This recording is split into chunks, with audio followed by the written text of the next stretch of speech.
하나님 아버지, 오늘 아침에도 저희들을 깊은 잠에서 깨워주셨고 주님 앞에 나와 기도하며 할렐루야 찬송을 부르게 하시며 주의 거룩한 사랑을 확인하며 아름답고 귀한 시간으로 이렇게 복되게 하루를 시작하게 하심을 진심으로 감사하옵나이다. 아버지 하나님, 우리는 받고도 더 받기를 원하기에 원망과 불평이 많고, 우리는 좋은 환경에 살면서도 더 좋은 환경을 찾기에 항상 우리는 늘 원망과 불평이 끊임나게 없습니다. 채울 수 없는 끝없는 욕심에 매여서 분에 넘치는 욕망과 그리고 그 소원들이 우리의 마음을 늘 괴롭히고, 또 우리로 하여금 당연히 누려야 할 기쁨과 감사함과 행복을 누리지 못하고 살 때가 많습니다. 그러나 하나님 우리에게 은혜 주셔서 있는 것을 족한 줄도 알며 처한 처지를 하나님이 주신 축복의 계기로 삼고 살게 하시고, 하나님의 축복과 사랑과 은총을 항상 몸으로 체험하면서 살아갈 수 있게 하시노니 이 은혜와 축복을 진심으로 감사하옵나이다. 오늘 우리가 누리는 이 거룩한 은총이 얼마나 많은 것으로 예비하고 준비하셔서 오늘이 있게 된 것을 우리가 생각하며 그 은혜를 진심으로 감사하옵나이다.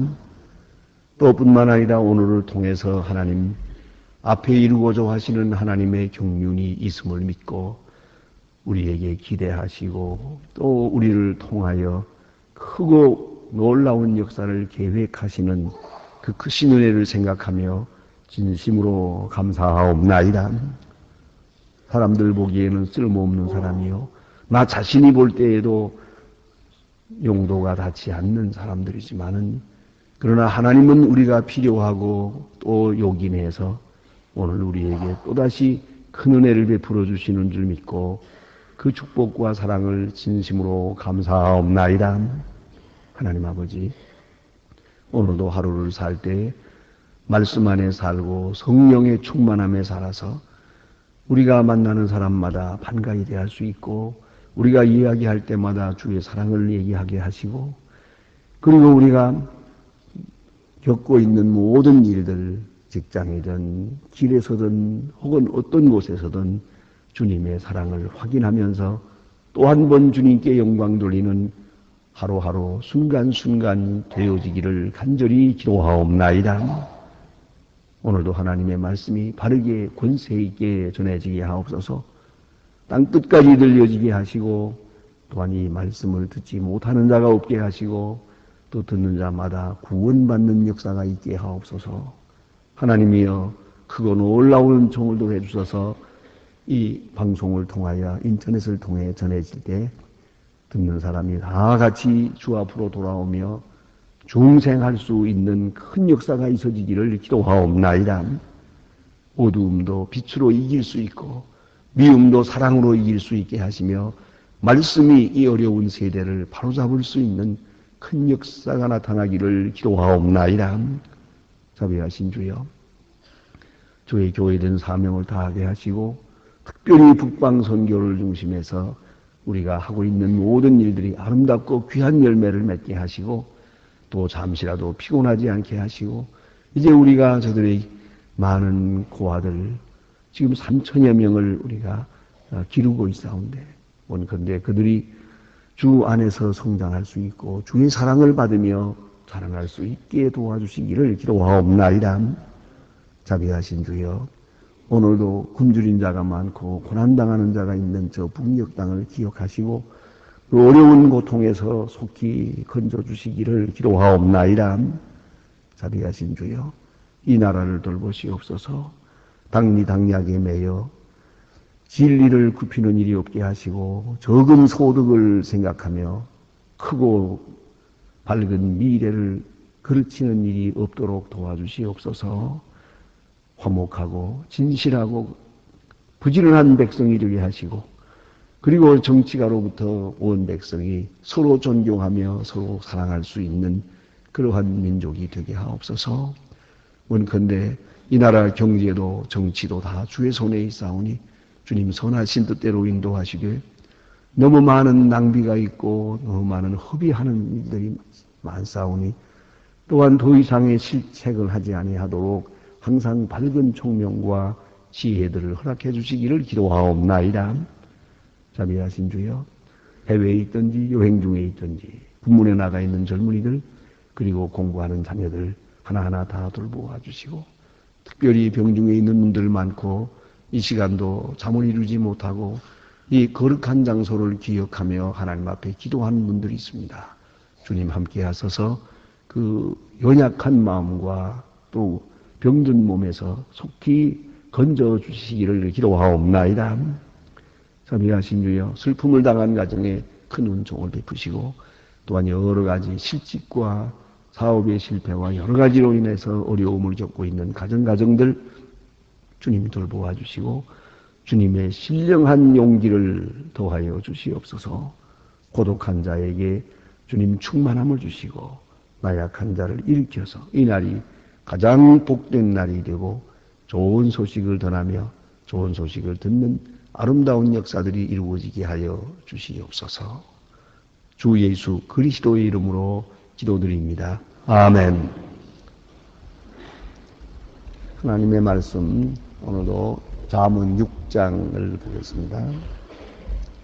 잠언 6장입니다.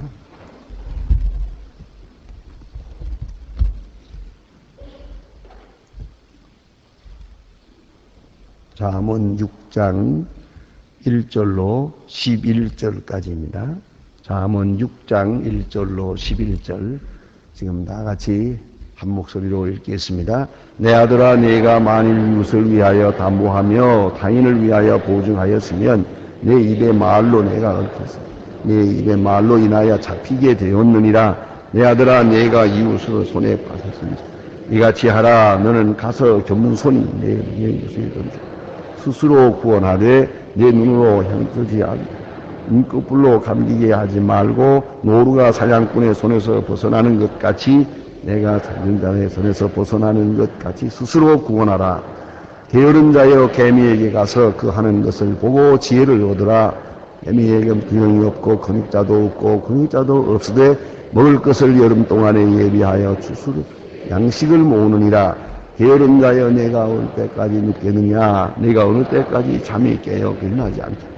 좀 더 늦어 죽자. 손을 모으고 좀 더 죽자 하면 내 빈궁이 강도같이 오며 내 빈궁이 군사같이 이르느니라. 아멘. 오늘 본문 가운데는 1절로부터 이제 5절까지에는 소위 말하면 보증을 쓰지 마라. 너는 혹은 보증에 대한 책임을 지라 하는 그런 말씀이 기록되어 있습니다. 우리 중에도 지금 제도상으로 그렇게 문제가 되어 있기 때문에 꼭 어떤 사람 일을 할 때는 꼭 보증을 요구합니다. 그러다 보니 우리가 이 보증으로 인해서 오는 여러 가지 어려움들이 있는 것을 볼 수가 있습니다. 다시 말하면 부족한 신용을 보증을 통해서 채우려고 하는 것입니다. 때로는 부족한 경륜을 말이야. 내가 이제 경험도 부족하고 여러 가지로 모자라지만은 다른 사람의 그 능력을 빌어서 이 일을 추진하려고 하는 그런 때가 있습니다. 이런 때에 우리가 보증을 요구합니다. 그 사람 자신을 믿을 수가 없기 때문에 그 누군가가 그를 보증해 주길 바랍니다. 그런데 문제는 여기에 있습니다. 이 보증을 하는 사람의 마음입니다. 보증을 할 때 첫째는 교만하기 쉽습니다. 그 보증을 부탁한다든가 걱정 마라 내가 해주지 이렇게 될 때가 있고 쉽게 그것이 문제옵시다. 여기서 그래서 오늘 본문에도 보면 이제 교만한 마음으로 보증을 썼다. 그러면 이제는 겸손해지라 이렇게 말씀하고 있습니다. 겸손히 내 이웃에게 간구하여 스스로 구원하라 이렇게 말합니다. 그러니까 교만해서 자신만만하게 큰 소리 치면서 보증을 했다면 이제 이 보증의 그 굴레에서 벗어날 수 있는 길은 스스로 맞추어서 겸손해서 자기를 구원하는 길밖에 없다 하는 얘기고요. 또 한 가지는 뭐냐면은 이 보증이 얼마나 무섭다는 것을 생각지 않았습니다. 그저 그야말로 간단한 서류 정리 정도로 생각을 하고 있죠. 보증이라는 것은 완전 책임을 지는 겁니다. 그 사람이 망하면 내가 망하는 것이고 그 사람이 잘 되면 내가 잘 되는 것입니다. 이 보증이라는 것은 그 순간 전적으로 내가 책임을 져야 하는 것입니다. 그런데 아무 생각 없이 쉽게 보증을 썼단 말이에요. 그래서 오늘 성경은 그런 보증 쓰지 마라 하는 얘기고, 또 보증을 썼으면 책임을 져야 된다. 절대로 벗어날 수가 없는 것이다. 그 말 한마디, 어떤 때는 서류에 사인 하나 하는데 이것 때문에 아주 다 망치는 일이 얼마든지 많습니다. 이 일이 바로 문제옷이다. 그래서 오늘 성경은 옛날부터 이런 일이 있었거든. 그래서 담보하며 타인을 위하여 보증하였으면, 그래서 도대체 보증 자체를 삼가해야 될 것이고 깊이 생각해야 될 것이고, 보증하는 순간 우리는 아주 전적으로 책임을 지는, 그의 생활, 그의 신의, 그의 인격을 내가 보증하는 사람의 모든 것을 내가 책임지는 그 입장에 있어야 한다 하는 얘기고요. 그 다음에 보니까 만약 보증했으면 말로 이미 얽혔다 그랬어요. 요새 말로 말하면 사인으로 얽혔어요. 말로 얽혔어요. 벌써 매여졌다 그 말입니다. 그리고 잡히게 되었다. 이제는 자유할 수가 없어요. 보증을 해놨으니 말입니다. 그런 거로 내가 만일에 자유하려면, 스스로 자유하려 할 것 같으면 겸손히 내 이웃에게 간구하여 스스로 구원하라. 속히 이 보증에서부터 빠지는, 면하는 그 시간을 찾아야 됩니다. 언제 보증한 줄도 모르고 누구를 보증한 줄도 모르고 내가 무슨 보증을 했는지도 모르고 돌아가면서 보증해놓고 그냥 뒤에 당하는 사람이 있어요. 내가 보증한 것 계속 여기 보니까 책임을 지고 이렇게까지 말씀했어요. 눈꺼풀로 감기게 하지 말고 노루가 사냥꾼의 손에서 벗어나는 것 같이, 새가 그물 치는 자의 손에서 벗어나는 것 같이 스스로 구원하라. 아주 이거 큰 일로 생각을 해야 되고, 눈꺼풀로 잠들지 말게 하라. 계속 감시하라는 것이죠. 내가 보증한 자의 하는 사업을, 혹은 그 생애를, 그리고 그 다음에 이것을 여기서부터 벗어나야 되죠. 그래서 스스로 구원하라 이렇게 말하고 있습니다. 그러니까 보증을 할 때 아주 깊이 생각하고 아주 운명을 같이 하는 마음으로 보증을 해야 되겠고, 보증했으면은 이제 그 내가 보증한 자를 내가 감시해야 되겠고, 정신 차리고, 또 하나는 속히 그 보증으로부터 벗어나야 됩니다. 내가 한 보증 문서를 내가 찾아올 그때까지는 나는 절대로 자유할 수가 없는 것이다. 그러니까 자기가 하는 행동에 대해서 전적으로 책임을 지는, 소위 responsible member이야. 사람이 이 책임을 지는 그런 존재가, 책임적 존재가 되어야 된다. 그런 말씀이 옵시다. 그 다음에 주신 말씀은 게으른 자에 대한 말씀인데, 이 사모니는 게으른 자의 얘기가 많습니다. 이제 정리해 말하면 게으른 자 1호, 2호, 3호, 4호 이렇게 나가면서 게으른 자에 대해서 말합니다. 오늘도 이 게으른 자가 나타나는데, 먼저 게으른 자에게 충고하는 얘기가 있습니다. 게으른 자여 배우라 그러죠. 보고 지혜를 얻어라. 게으른 자는 지혜가 없어요. 어리석은 거예요. 게으른 자의 특징은 어리석은 거예요. 그런 거로 지혜를 얻어라. 지혜를 배우라. 어디서? 개미에게. 개미에게서 지혜를 얻어라. 그랬습니다. 이 또한 우리가 생각해야 될 문제입니다. 지혜로운 사람은 모든 것으로부터 배우는 사람입니다. 모든 것으로부터. 버릴 게 하나도 없어요. 예? 무엇을 실패했다 하면은 에디슨의 말대로 이렇게 하면 안 된다는 것을 배운 거예요. 실패가 절대로 실패가 아니고 손해가 아니에요. 100번 실패했던 에디슨처럼 600번을 실패하더라도 말이에요. 예? 하나를 만들기 위해서 실험하면서 600번을 시험했는데 600번 실패했군요 하니까 아니지. 600번 깨달은 게 있죠. 이렇게 하면 안 된다는 걸 배웠죠. 그러니까 지혜로운 사람은 모든 것으로부터 배우는 거예요. 내가 실패하며 배우고 성공하면서 배우고 또 다른 사람 실패하는 거 보고 다른 사람 성공하는 거 보고 배우는 거죠. 모든 것으로부터 계속 배우고 지혜를 얻는 사람, 이 사람이 최고로 지혜로운 사람이에요. 그런데 오늘 성경은 말합니다. 개미에게. 하필이면 개미입니까? 왜 선생님으로부터 또 왜 좋은 스승으로부터 배우지 않고 개미라고 했느냐 하는 겁니다. 이유가 있습니다. 개미를 만나려면 들러 나가야 되거든요. 개미를 만나려면 일을 해야 됩니다. 땅을 파는 사람만이 개미를 보는 거예요. 그걸 알아야 됩니다. 또 하찮은 것이에요. 그야말로 깊이 생각하지 아니하면 볼 수가 없죠. 오래전에 제가 본교에서 말씀을 드린 얘기입니다만 서울대 학생들이 학교에서 흔히 주고받는 농담 중에 하나라고 합니다. 어떤 교육감이 중학교를 방문하게 되는데 불현듯 방문하면서 낭하를 지나가면서 보니까 그 낭하의 창가에 지구본이 있는 걸 보았습니다. 둥그란 지구본. 그걸 보자마자 학생들이 지나가는 걸 보고 얘야 저 지구본이 왜 이렇게 삐딱하게 되어 있냐 하고 물었더니요. 하는 말이 그거 내가 손댄 거 아니에요. 그러더랍니다. 또 저는 하도 기가 막혀서 선생님이 지나가는데 선생님 아니 그 지구본이 왜 이렇게 삐딱하오? 그러니까 그다음에 하는 말이 그거요? 그 본래부터 그랬어요. 그러더랍니다. 조장 선생님 보고 물어봤답니다. 저 지구본이 왜 이렇게 삐딱하냐고. 대답이 뭔지 아십니까? 그거요? 그 국산이에요. 그러더랍니다. 자, 이 교육이 제대로 되겠습니까? 지구본이 삐딱하면 왜 삐딱하냐 저기 생각을 해야지요. 내가 손 안 댔습니다라는 정도 이런 희미한 소리 가지고 되겠어요. 관찰력이 없는 거예요. 예? 뭘 보든지 검으면 왜 검으냐, 굽었으면 왜 굽었냐, 틀렸으면 왜 틀렸느냐. 실패했다면 실패를 깊이 관찰해서 실패의 이유를 깨닫는 순간 그는 그만큼 지금 지혜롭고 향상된 거예요. 그런데 개미에게서 배우라.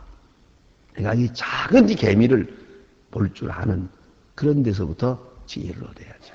바로 이것이 부지런한 사람이에요. 보세요. 그래서 개미 가서 보는데 뭘 보느냐 하면 개미는 두령도 없고 그랬어요. 개미에 정말 왕이 없어요.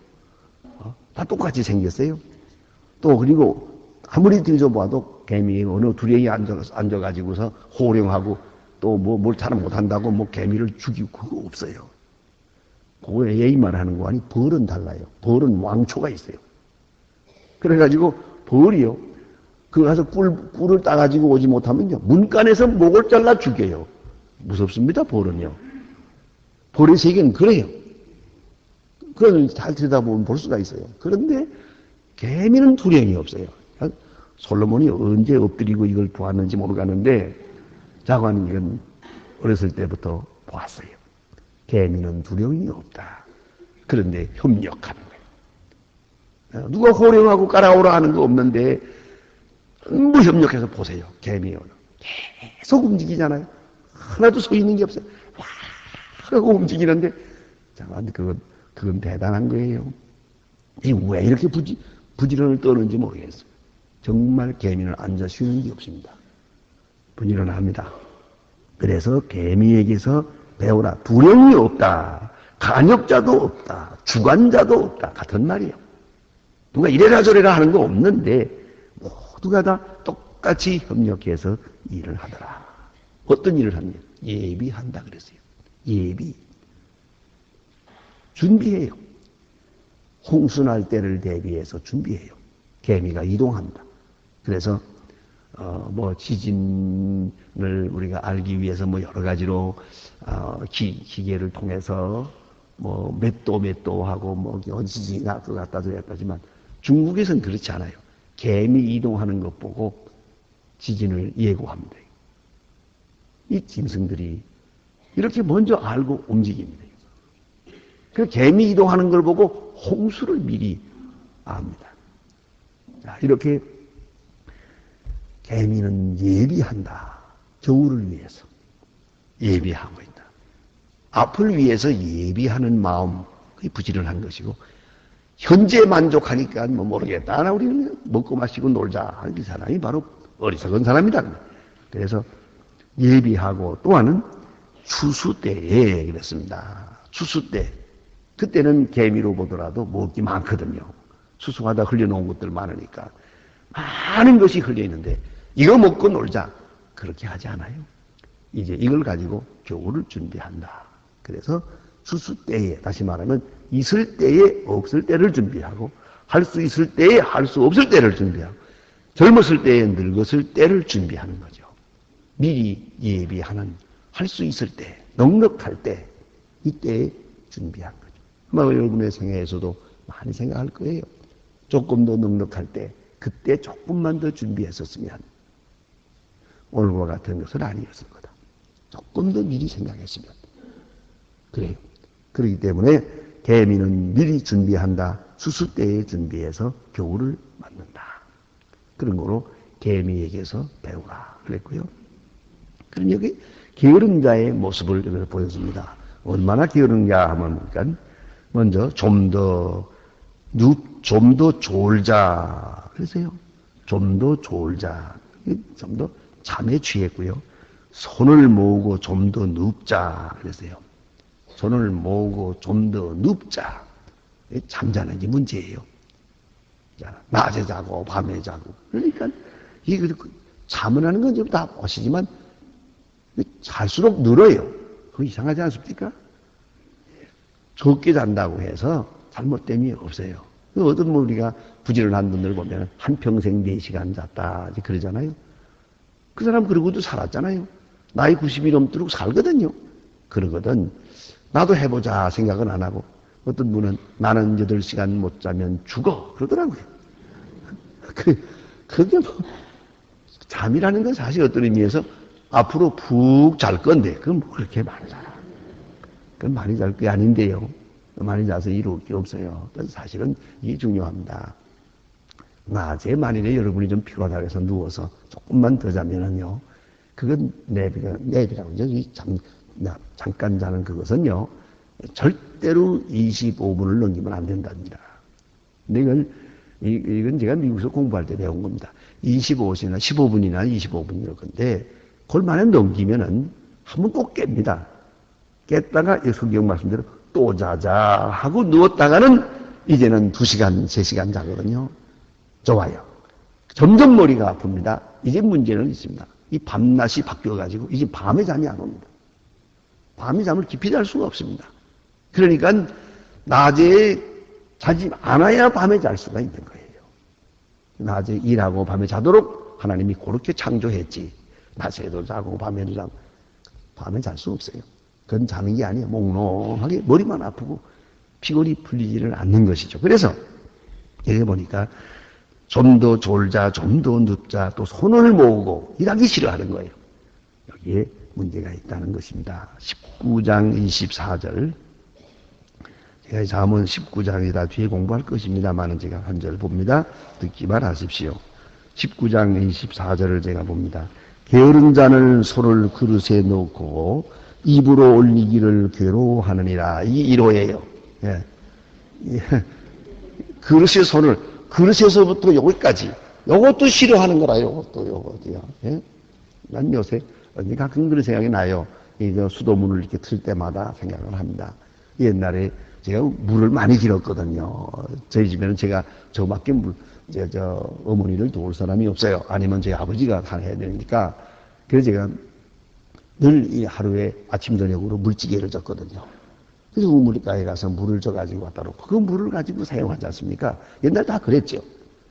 가만히 생각하면 거기에 더 의미가 있었던 것 같아요. 정도 있고요. 예? 그 아버지가 어머니 그 물찌개 져다주고, 이거 물독 다 채워놓았습니다. 그러면 그때 그 어머니가 대단히 좋아하시더라고 보니까요. 예? 남편 부려먹고 되게 좋아하더라고요. 그런데 그래도 그 오가는 정이 그게 아주 얼마나 중요합니까? 예? 대체로 그랬어요. 저녁에는 아버님이 많이 물찌개 졌고 아침에는 제가 졌는데 이걸 생각해 보세요. 이렇게 하던 것을 오늘 와서는 어떻습니까? 이거를 조개서 떠가지고 여기까지 오는 것도 귀찮아서 바로 그 밑에 이렇게 이렇게 틀고 쪼록 하고 내리려고 그래. 게을러 빠졌지요, 뭐 이제. 그것도 없더라고요. 편하게 하다 보니까 마지막에 어떻게 되느냐. 여기까지 도달하는 거죠. 그릇에 손을 놓고 200까지 가지고 가는 것도 괴로워하느니라. 누군가가 넣어줘야지 또. 넣어주면 또 씹어줘야지 또. 끝도 없는 거예요. 이게 게으름의 특징입니다. 자꾸 점점 더 에스컬레이팅해요. 점점 더 게을러지고 싶어진단 말이죠. 그리고 또 한 절만 보겠습니다. 26장 13절 보겠습니다. 26장 13절부터 보면은 게으른 자는 길에 사자가 있다 하느니라. 이 사람은 별명이 많아. 길에 사자가 있으니까 나가면 안 된다. 어휴, 큰일 난다. 꼭 이렇게 모험을 싫어하죠. 세상에 모험 없는 일이 어디 있습니까? 누구나 문짝이 돌저귀를 따라 도는 것 같이 게으른 자는 침상에서 구느니라. 침상에서 내려오지를 못해. 뱅뱅 돌고요. 또 있습니다. 여기 하나의 중요한 얘기가 있어요. 그래서 제가 읽으랍니다. 게으른 자는 그 손을 그릇에 놓고도 입으로 올리기를 괴로워하느니라. 게으른 자는 선이 대답하는 사람 7보다 자기가 지혜롭게 여기느니라. 이게 게으른 놈이에요. 자기가 제일 똑똑하다고 생각해요. 가장 미련하면서 가장 지혜롭다고. 그래서 남들 나가서 차 사고라도 나는 거 그거 보라고. 차에 나갔다가 차 사고 당하나 나보라고. 이게 누워 있으니까 없잖아. 꼭 이런 식이죠. 자기가 제일 지혜로운 사람으로 자처하는 거예요. 언제든지 그래요. 미련한 사람은 자기가 미련하다고 생각 안 합니다. 제일 똑똑하다고 생각하죠. 제가 제일 잘났다고 생각하죠. 제가 잘하고 있다고 생각하죠. 게으른 자는 자기의 게으른 생활을 합리화할 뿐만 아니라 자기의 게으른 생활이 가장 지혜로운 생활이라고 스스로 믿고 있어요. 그러니까 다른 사람에게서 배우려고 하지 않지요. 이 게으름이라는 건 끝도 없습니다. 그렇기 때문에 다시 한번 돌아가서 우리는 개미처럼 부지런하고 개미처럼 지혜로워야겠다. 또 계속 지혜를 배워야 되겠다. 모든 것으로부터 지혜를 배워야 됩니다. 난 특별히 요새 와서 그런 걸 많이 더 느낍니다. 요새 치매라고 하는 병들이 있잖아요. 자꾸 뭘 잊어버리지 그러는데 치매도 결국은 뇌가 운동을 하지 아니해서 생기는 병이랍니다. 자, 팔을 안 쓰면 팔이 약해져요. 발을 안 쓰면 발이 가늘어져요. 심지어는 이 폐도 폐활량이 줄어들어요. 숨을 크게 쉬지 않으면. 그러니까 숨을 막 쉬어야 되고요. 또 심장도 그냥 막 땀이 날 정도로 팍팍 이렇게 뛰는 그런 일이 하루에 3번은 있어야 된답니다. 이 심장도 같이 뛰는 게 아니거든요. 세게 뛰었다가 천천히 뛰었다는데 잘 때는 아주 천천히 뛰어요. 잠깐 멎었다 뛰었다 해요. 거기다가 똥 멎으면 끝나는 거거든요. 잘 때는 그래요. 이 동민하는 고음 같은 것은 몇 분에 한 번 심장이 뛰지 않습니까? 그러니까 이렇게 뛰면은 이 자꾸 몸이 약해지는 거예요. 그러니까 몇 번만은 막 세게 뛰어야 되는데 숨차게 뛰는 일이 없잖아요. 그러니까 뇌에 산소 공급이 안 되는 겁니다. 그 뇌세포가 자꾸 죽어 들어가는 겁니다. 하루에 5만 개씩. 그러니까 자꾸 생각을 하고 말도 하고 책도 보고 뛰기도 하고 그래야 건강을 지켜갈 수 있는 겁니다. 그러니까 여러분 생각하기 싫어. 아이 귀찮아. 그러지 마세요. 고민 좀 하세요. 고민도 많이 하고 생각도 많이 하고 공부도 많이 하고 그래야 뇌세포의 건강을 유지할 수 있는 것이다 하는 말입니다. 사람은 꼭 부지런해야 살도록 창조되어 있습니다. 기도합니다. 하늘에 계신 우리 아버지시여 이름이 거룩히 여김을 받으시오며 나라의 마옵시며 뜻이 하늘에서 이룬 것 같이 땅에서도 이루어지니 오늘날 우리에게 일용할 양식을 주옵시고 우리가 우리에게 죄 지은 자를 사하여 준 것 같이 우리 죄를 사하여 주옵소서. 우리를 시험에 들게 하지 마옵시며 다만 악에서 구하옵소서. 영의 나라와 권세와 영광이 아버지께 영원히 있사옵나이다. 아멘. 자, 이러히 기도하시다가 돌아가십시오.